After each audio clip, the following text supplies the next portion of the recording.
नमस्कार मित्रांनो. तर इलेक्ट्रिकल पॉवर सिस्टममध्ये इलेक्ट्रिकल पॉवरचं कंट्रोलिंग हे अतिशय महत्त्वाचं असतं.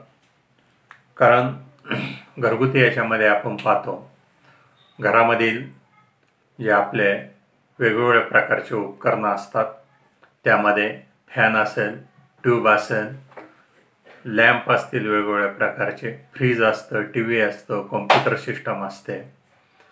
हे आपण साध्या जे आपले स्विच असतात, SP स्विच आपण ज्याला म्हणतो, त्याच्या साहाय्याने आपण कंट्रोलिंग करू शकतो. परंतु घरामधील जर आपण व्होल्टेज पाहिलं तर 240 व्होल्ट असतं आणि इलेक्ट्रिकल पॉवर ट्रान्समिशन असेल किंवा डिस्ट्रीब्युशन असेल, या सिस्टीममध्ये व्होल्टेजही जास्त असतं आणि करंटही जास्त असतो. घरगुती पद्धतीमध्ये करंट हा अगदी 2 एम्पियर 3 एम्पियर जास्तीत जास्त 5-6 एम्पियरपर्यंत असतो. म्हणून स्विचच्या साहाय्याने आपल्याला कंट्रोलिंग त्या ठिकाणी शक्य होतं.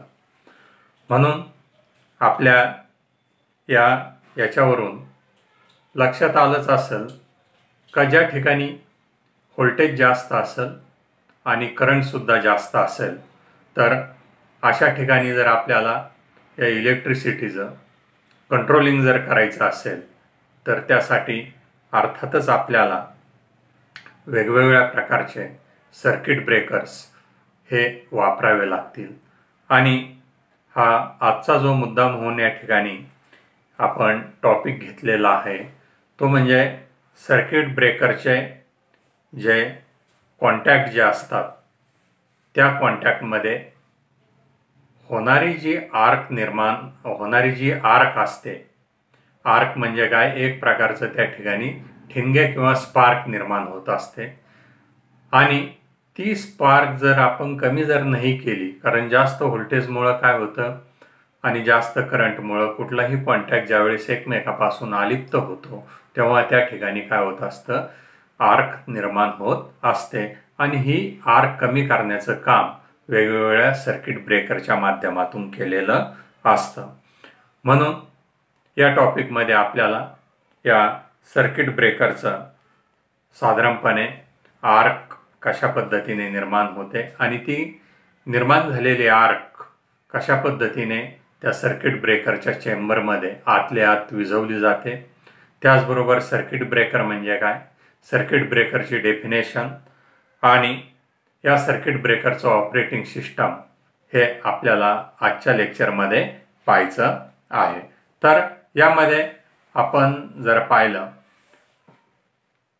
सर्किट ब्रेकरच्या या टॉपिकमध्ये आपल्याला सर्किट ब्रेकरचे इंट्रोडक्शन, सर्किट ब्रेकरची ऑपरेटिंग मेकॅनिझम काय असतं आणि त्यानंतर types of circuit breaker, high व्होल्टेजसाठी कुठल्या प्रकारचे सर्किट ब्रेकर्स वापरले जातात, याची माहिती आपल्याला या आजच्या लेसनमध्ये पाहायची आहे.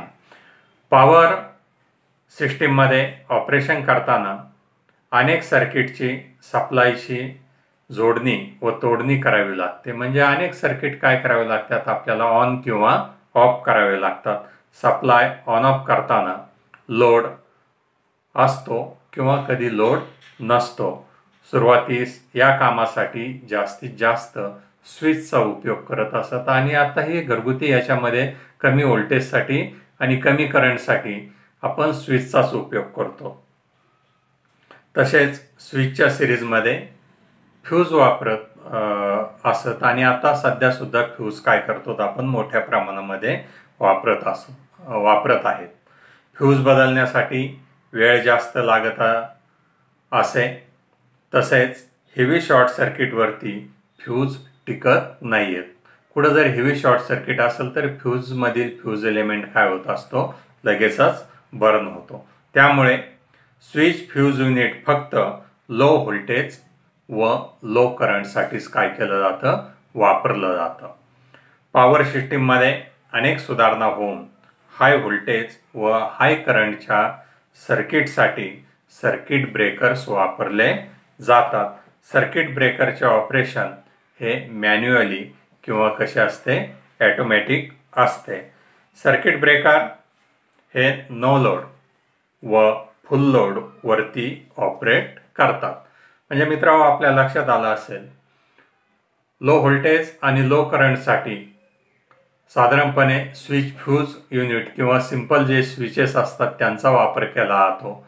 परंतु हाय व्होल्टेज आणि हाय करंटसाठी जर आपल्याला त्या ठिकाणी लाईनवरती कंट्रोलिंग जर ठेवायचं असेल तर त्या ठिकाणी सर्किट ब्रेकरचाच काय करावा लागतो, वापर करावा लागतो. आणि हे जे सर्किट ब्रेकर जे असतात याचा आपण व्याख्या जर पाहिली किंवा हे सर्किट ब्रेकर जे आहेत याचं इंट्रोडक्शन जे आहे, इंट्रोडक्शन ऑफ सर्किट ब्रेकर, तर यामध्ये a circuit breaker is a mechanical switching device. म्हणजे सर्किट ब्रेकर हे काय आहे, यांत्रिक बनावट केलेलं एक डिव्हाइस आहे. Capable of making, carrying and breaking current under normal circuit condition. म्हणजे सर्वसाधारण परिस्थितीमध्ये आपण ते सर्किट जे असतं ते सप्लायपासून अलग करू शकतो किंवा ते सर्किट पुन्हा सप्लायला काय करू शकतो, जोडू शकतो. It is also capable of making and carrying current for a specified time and breaking current under specified abnormal circuit condition. म्हणजे त्या सर्किटमध्ये जर काही दोष निर्माण झाला तर त्या सर्किट ब्रेकर बरोबर त्याला सहाय्य करण्यासाठी वापरले जाणारे वेगवेगळ्या प्रकारचे जे रिले असतात ते त्याला काय करतात, सहाय्य करतात. आणि ज्यावेळेस त्या सर्किटमध्ये काही दोष निर्माण होतो त्यावेळेस ते सर्किट ब्रेकर ॲटोमॅटिक पद्धतीने काय होत असतं, ट्रिप होत असतं. Such as those of a short circuit. म्हणजे शॉर्ट सर्किटच्या वेळेस हे सर्किट ब्रेकर ॲटोमॅटिक काय होत असतं, कार्यान्वित होत असतं. तर या सर्किट ब्रेकरमध्ये आपल्याला या सर्किट ब्रेकरचे वेगवेगळ्या प्रकारे पुन्हा माहिती सांगता येईल. पुन्हा या ठिकाणी आपल्या समोर एक स्लाइड दिसते. या स्लाइडमध्ये पुन्हा एक what is a circuit breaker म्हणून आपल्या समोर एक स्लाइड ठेवण्यात आलेली आहे. तर a circuit breaker is an automatically operated electrical switch. म्हणजे सर्किट ब्रेकर हे ऑटोमॅटिक ऑपरेटेड होणारे काय आहे, एक प्रकारचे इलेक्ट्रिकल स्विच आहे. Designed to protect an electrical circuit from damage caused by overload or short circuit. त्या सर्किटमध्ये जर काही दोष निर्माण झाला किंवा शॉर्ट सर्किट जर झालं, ओव्हरलोड झालं तर ऑटोमॅटिक हे सर्किट ब्रेकर जे असतात ते काय होतात, ट्रिप होतात. Fuse which operates one and then has to be replaced. जर फ्यूज जर असेल तर काय करावं लागतं आपल्याला, त्या फ्यूजमधील फ्यूज एलिमेंट बर्न झाल्यानंतर पुन्हा त्या ठिकाणी दुसरा फ्यूज एलिमेंट चेंज करावा लागतो. त्यामुळे त्या ठिकाणी काही वेळापुरता आपला टाइम लॉस होतो. A circuit breaker can be reset either manually or automatically to resume normal operation. म्हणजे सर्किट ब्रेकर जे असतात काही कारणास्तव जर लाईनवरती ट्रिप झाले तर ते काही सर्किट ब्रेकर हे ऑटोमॅटिक काय होतात, त्या ठिकाणी आपल्याला रिसेट करता येतात. आणि काही सर्किट ब्रेकर जे असतात ते आपल्याला मॅन्युअली काय करावं लागतं, रिसेट करावे लागतात. जोपर्यंत तो सर्किट ब्रेकर रिसेट होणार नाहीत तोपर्यंत त्या ठिकाणी पुन्हा आपल्याला ते सर्किट ब्रेकर चालू करता येणार नाहीये. तर यामध्ये याचा पुन्हा या सर्किट ब्रेकरचं purpose, the main purpose of a circuit breaker. Circuit ब्रेकरचा हेतू काय आहे, कशासाठी हे सर्किट ब्रेकर वापरले जातात. तर या स्लाइडमध्ये आपल्याला circuit breakers, the main purpose of circuit breaker is, म्हणजे काय पर्पज आहे, हेतू का आहे, का पॉवर सर्किटमध्ये सर्किट ब्रेकर्स वापरलेले असतात. तर यामध्ये पहिला जो मुद्दा या ठिकाणी दिलेला आहे, स्विच लोड करंट्स. म्हणजे हे जे सर्किट ब्रेकर असतात, सर्किट ब्रेकर आपल्याला लोडवरती सुद्धा काय करता येतात, चालू किंवा बंद करता येतात. म्हणजे लोडवरती करंट आपल्याला ऑन किंवा ऑफ करण्यासाठी या सर्किट ब्रेकरचा उपयोग होतो. Make on to a fault, म्हणजे ज्यावेळेस त्या याच्यामध्ये लाईनमध्ये किंवा एखाद्या सर्किटमध्ये फीडरमध्ये काही फॉल्ट निर्माण होईल त्यावेळेचे सर्किट ब्रेकर ऑटोमॅटिक काय होत असतात, ट्रिप होतात. Break normal and fault currents, म्हणजे प्रमाणापेक्षा जेव्हा जास्त करंट वाहू लागेल किंवा त्या सर्किटमध्ये काही फॉल्ट निर्माण होईल तेव्हा हे सर्किट ब्रेकर ऑटोमॅटिक काय होतात, कार्यान्वित होतात आणि ट्रिप होतात. Carry fault current without blowing itself open, ज्यावेळेस सर्किटमधून शॉर्ट सर्किटचा करंट वाहतो तेव्हा त्या ठिकाणी हे सर्किट ब्रेकर ऑटोमॅटिक बंद होतात. The importance characteristics from a protection point of view are, म्हणजे याच्यामध्ये महत्वाच्या गोष्टी काय आहेत या सर्किट ब्रेकरमध्ये. The speed with which the main current is opened after tripping impulse is received, ज्यावेळेस त्या सर्किट ब्रेकरला रिलेकडून काही आज्ञा मिळणार आहे. कारण सर्किट ब्रेकर हा स्वतःहून त्या ठिकाणी ट्रिपिंग होणार नाही, त्याला आज्ञा देण्याचं काम, त्याला पुढील कार्य करण्याचं आज्ञा जी असते ती कोणाकडून दिली जाते, रिलेकडून दिली जाते. आणि त्या रिलेकडून ज्यावेळेस इम्पल्स ह्या सर्किट ब्रेकरच्या एनव्हीसी कॉइलकडे जातील त्यावेळेस ते सर्किट ब्रेकर काय होत असतं, ट्रिप होत असतं.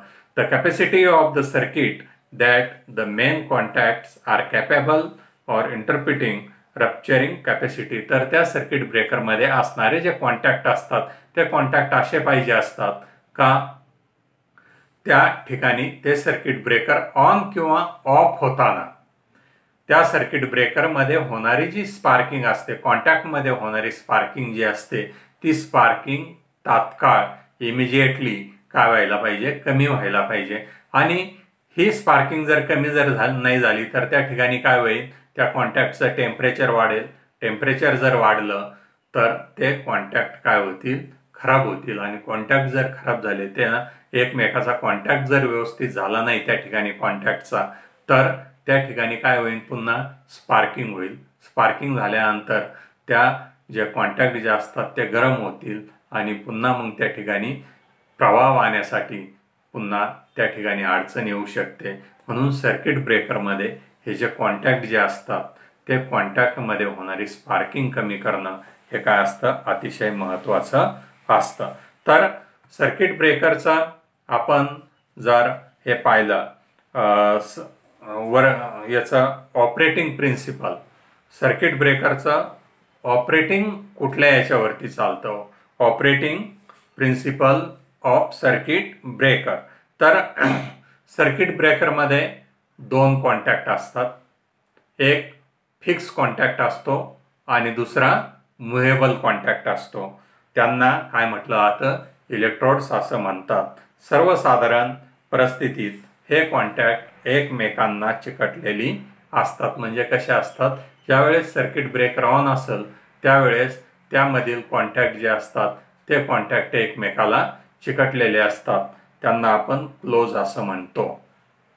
जोपर्यंत सर्किटमध्ये काही दोष होत नाही तोपर्यंत सर्किट ब्रेकर बंद होत नाही.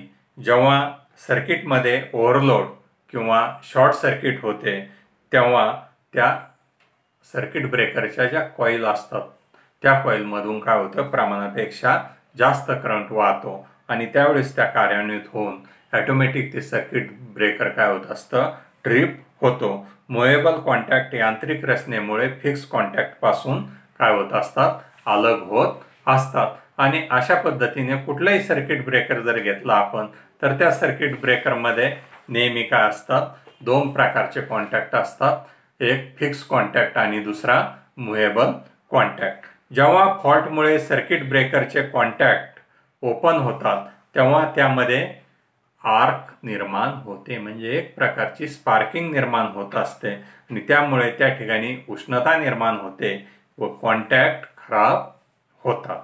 त्यामुळे अतिशय कमी कालावधीत ती आर्क कमी करण्यासाठी सर्किट ब्रेकरमध्ये उपाययोजना केलेली असते. त्यासाठी ती आर्क कमी करण्यासाठी सर्किट ब्रेकरमध्ये आर्क चेंबर हा एक घटक काय केलेला असतो किंवा हा एक भाग त्या ठिकाणी वापरलेला असतो. तर सर्किट ब्रेकर म्हटल्यानंतर सर्किट ब्रेकर जे असतात हे लो व्होल्टेजसाठी वापरले जातात, हाय व्होल्टेजसाठी वापरले जातात. लो व्होल्टेजसाठी सर्किट ब्रेकर जर आपण पाहिलं तर MCB, ELCB म्हणजे मिनिएचर सर्किट ब्रेकर, अर्थ लिकेज सर्किट ब्रेकर हे वापरलेले असतात. आणि हाय व्होल्टेजचे सर्किट ब्रेकर जर आपण पाहिलं तर त्यामध्ये ऑइल सर्किट ब्रेकर असेल, व्हॅक्यूम सर्किट ब्रेकर असेल, एअर सर्किट ब्रेकर असेल किंवा SF6 म्हणजे सल्फर हेक्झाफ्लोराइड सर्किट ब्रेकर त्या ठिकाणी वापरलेले असतात. या आपण कुठलाही सर्किट ब्रेकर घेतल्या, हाय व्होल्टेजचा जर सर्किट ब्रेकरचा विचार केला तर त्यामध्ये ज्यावेळेस कॉन्टॅक्ट ऑन आणि ऑफ होणार आहेत त्यामध्ये काय होणार आहे, मोठ्या प्रमाणामध्ये त्याच्यावरती स्पार्क निर्माण होते. किंवा सबस्टेशनमध्ये जरी आपण गेलो आणि कधी हाय व्होल्टेजचं सर्किट ऑन किंवा ऑफ होताना जर पाहिलं तर त्या ठिकाणी मोठ्या प्रमाणामध्ये काय होत असतं, स्पार्किंग होतं. जेवढं व्होल्टेज जास्त, जेवढा करंट जास्त, तेवढं या कॉन्टॅक्टमध्ये होणारं स्पार्किंगचं प्रमाण कसं असतं, जास्त असतं. आणि म्हणून या ठिकाणी या सर्किट ब्रेकरमधील कॉन्टॅक्टमध्ये होणारी जी स्पार्किंग आहे ती कमी करणं काय असतं, अतिशय महत्त्वाचं असतं. आणि यालाच काय म्हटलं जातं, arc phenomenon, arc phenomenon of circuit breaker. तर यामध्ये an arc is struck when contacts are separated म्हणजे जेव्हा सर्किट ब्रेकरमधील कॉन्टॅक्ट हे एकमेकापासून अलिप्त होतात लोडवरती, तेव्हा त्या सर्किट ब्रेकरच्या दोन्ही कॉन्टॅक्टमध्ये एक प्रकारची काय निर्माण होत असते, आर्क निर्माण होते. आर्क म्हणजे ज्योत.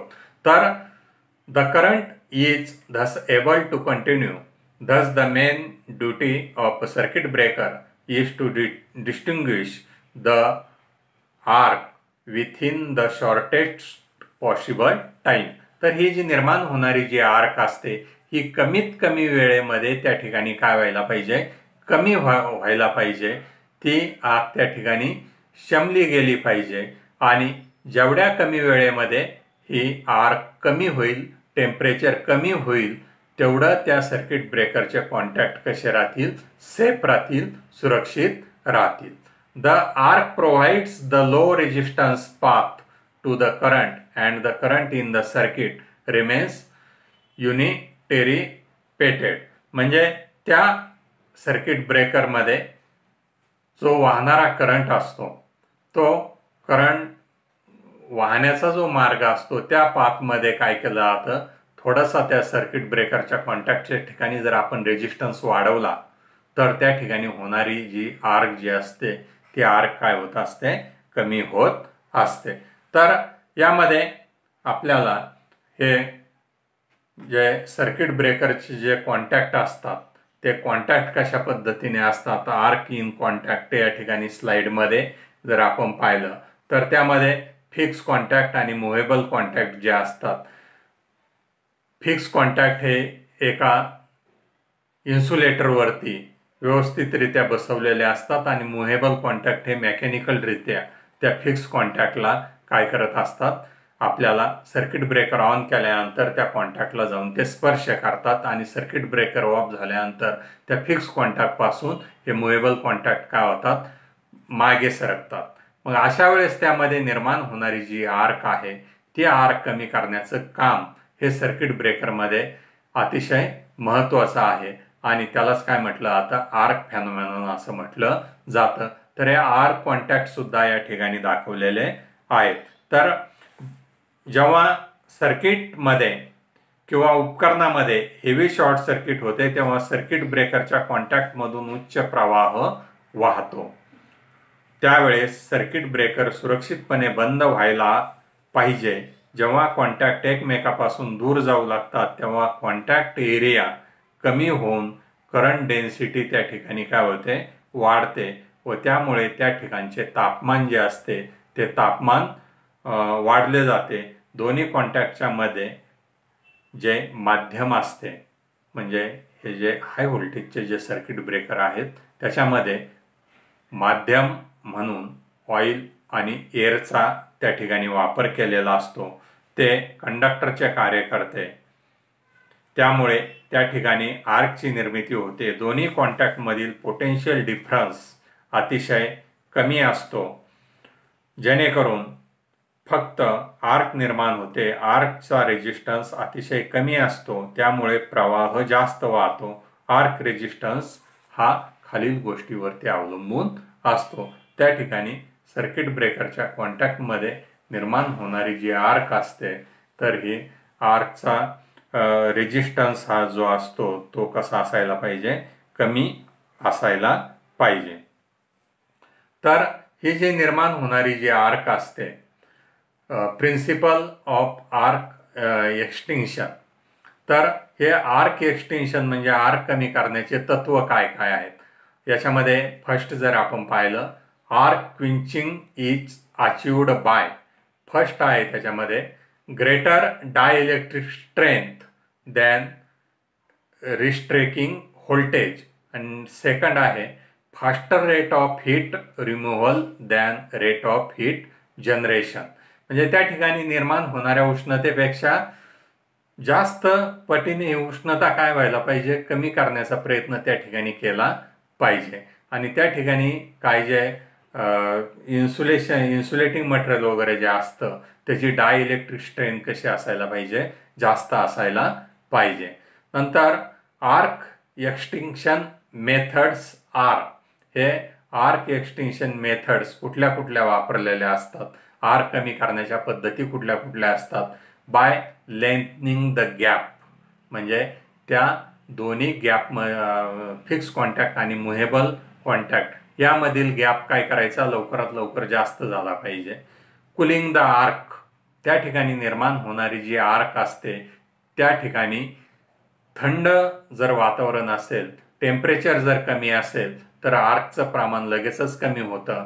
आणि थर्ड आहे inserting medium of high voltage high dielectric strength, म्हणजे त्या ठिकाणी जे इन्सुलेटिंग मटेरियल वापरलेलं असतं त्याची डायइलेक्ट्रिक स्ट्रेंथ ही कशी असायला पाहिजे, जास्तीत जास्त असायला पाहिजे. डायइलेक्ट्रिक स्ट्रेंथ म्हणजे काय असतं, तर त्या इन्सुलेटिंग मटेरियलची जास्तीत जास्त व्होल्टेज सहन करण्याची क्षमता, म्हणजे त्याला काय म्हटलं जातं, डायइलेक्ट्रिक स्ट्रेंथ असं म्हटलं जातं. तर यामध्ये हे आर्क एक्सटिंक्शन पुन्हा या ठिकाणी कॉन्टॅक्ट दाखवण्याचा प्रयत्न केलेला आहे. मुव्हेबल कॉन्टॅक्ट आपल्याला समोर पॉवर पॉईंटमध्ये दिसतोय.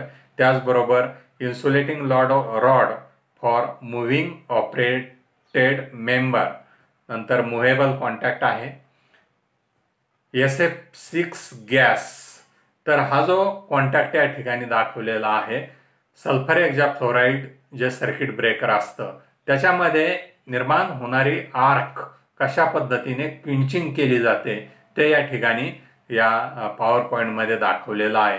कारण ज्यावेळेस फिक्स कॉन्टॅक्ट पासून मुव्हेबल कॉन्टॅक्ट हा अलिप्त होणार आहे त्यावेळेस त्या ठिकाणी निर्माण होणारी आर्क ही सल्फर हेक्साफ्लोराईड जो गॅस असतो त्या गॅसमुळे ही आर्क काय होणार आहे, क्विंचिंग होणार आहे. आर्क त्या ठिकाणी कमी करण्याचा प्रयत्न केलेला आहे. आणि त्या ठिकाणी पुन्हा ती आर्क कमी करण्यासाठी वेगवेगळ्या प्रकारचं हॉर्नचा सुद्धा काय केलेला असतो, वापर केलेला असतो. तर याच्यामध्ये मेथड्स ऑफ आर्क एक्सटिंक्शन, तर हे आर्क एक्सटिंक्शन कमी करण्याच्या पद्धती ज्या आहेत, तर कुठल्या कुठल्या पद्धती या ठिकाणी वापरलेल्या असतात. तर यामध्ये पहिली जी पद्धत आहे हाय रेजिस्टन्स मेथड, म्हणजे त्या कॉन्टॅक्टच्या ठिकाणी रेजिस्टन्स जो असतो तो काय केलेला असतो, वाढवलेला असतो.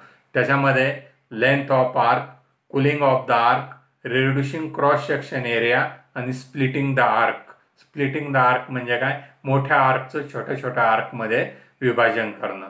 रिड्युसिंग क्रॉस सेक्शन एरिया म्हणजे त्याचं एकूण क्षेत्रफळ काय करणं, कमी करणं. त्या आर्कच्या ठिकाणी कुलिंग निर्माण करणं. आणि लेंथनिंग द आर्क म्हणजे त्या आर्कची काय करणं, लांबी वाढवणं.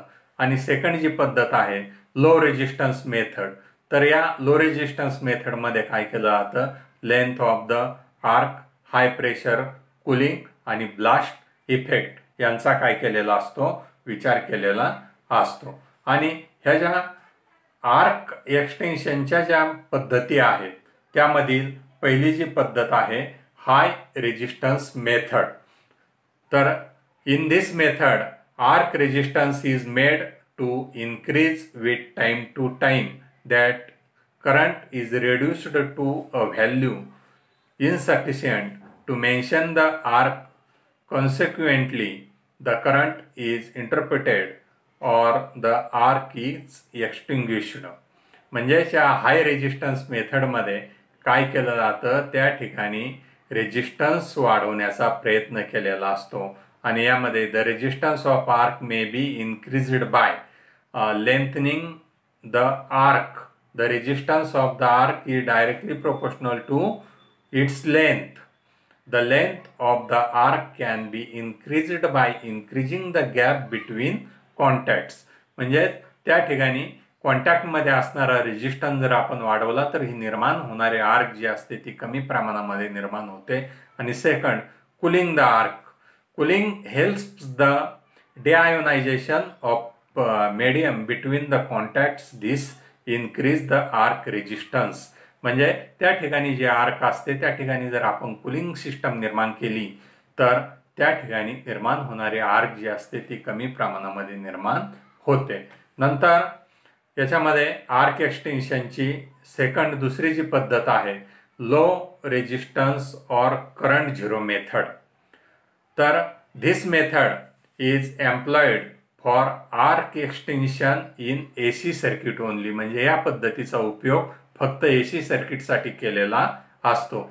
In this method arc resistance is kept low until current is zero where the extinguishers naturally and prevented from restricting in spite of the rising voltage across the contact. The real problem in AC arc interruption is to rapidly deionize the medium between the contacts as soon as the current becomes zero, so that the rising contact or restricting voltage cannot break down the space between the contact. म्हणजे या ठिकाणी त्या कॉन्टॅक्टमधून वाहणारा जो current असतो circuit breaker automatic trip झाल्यानंतर तो कमीत कमी करण्याचा, त्या ठिकाणचा रेजिस्टन्स कमीत कमी करण्याचा प्रयत्न केलेला असतो आणि याच्यामुळं ही जी आर्क असते ती आर्क काय होत असते त्या ठिकाणी कमी होत असते. त्यानंतर सील्ड आर्क कंटेनमेंट व्हेसल.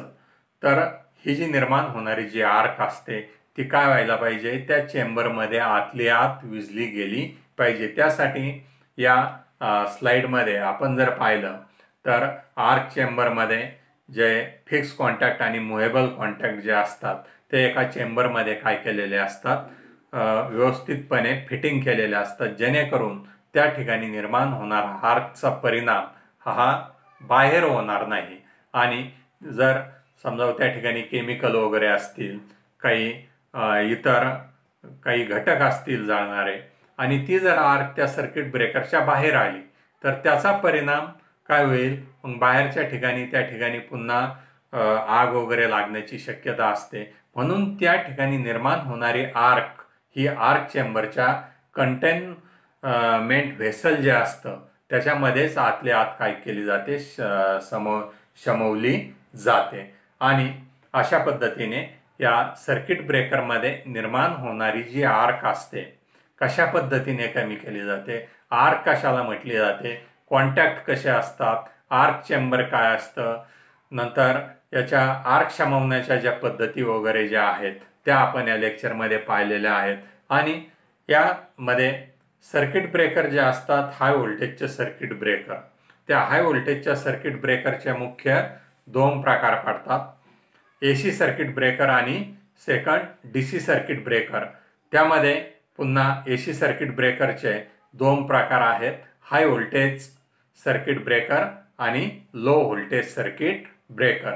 आपल्याला या इलेक्ट्रिकल पॉवर जनरेशन, ट्रान्समिशन आणि डिस्ट्रीब्युशन या पद्धतीमध्ये फक्त सध्या आपण हाय व्होल्टेजच्या सर्किट ब्रेकरचा विचार करणार आहोत. आणि या हाय व्होल्टेजच्या सर्किट ब्रेकरमध्ये पुन्हा दोन प्रकार पडतात, ऑइल सर्किट ब्रेकर आणि सेकंड ऑइललेस सर्किट ब्रेकर किंवा ज्या सर्किट ब्रेकरमध्ये ऑइल वापरलेलं नसतं. त्यामधील ऑइल सर्किट ब्रेकरमध्ये पुन्हा दोन प्रकार आहेत, बल्क ऑइल सर्किट ब्रेकर आणि लो ऑइल सर्किट ब्रेकर. आणि हे ऑइललेस किंवा विदाउट ऑइल सर्किट ब्रेकर ते एअर ब्रेक सर्किट ब्रेकर, त्यानंतर air blast circuit breaker, SF6 circuit breaker म्हणजे सल्फर हेक्झाफ्लोराइड सर्किट ब्रेकर आणि व्हॅक्यूम सर्किट ब्रेकर. तर या आपल्याला पुढच्या लेक्चरमध्ये यामधील पहिलं जे सर्किट ब्रेकर आहे ऑइल सर्किट ब्रेकर, या ऑइल सर्किट ब्रेकरची माहिती पुढच्या लेक्चरला आपण पाहू. आणि अशा पद्धतीने या सर्किट ब्रेकरमध्ये जे स्पार्किंग होणार आहे, कमीत कमी हे जरी आपल्या लक्षात आलं, स्पार्किंग कमी करण्यासाठी सर्किट ब्रेकरमध्ये काय उपाययोजना केलेल्या असतात, सर्किट ब्रेकरला सहाय्य करण्यासाठी वेगवेगळ्या प्रकारचे काय असतात, रिले वापरलेले असतात. आणि हे सर्किट ब्रेकर काय केलेले असतात, हाय व्होल्टेज आणि हाय करंटसाठी वापरलेले असतात. धन्यवाद.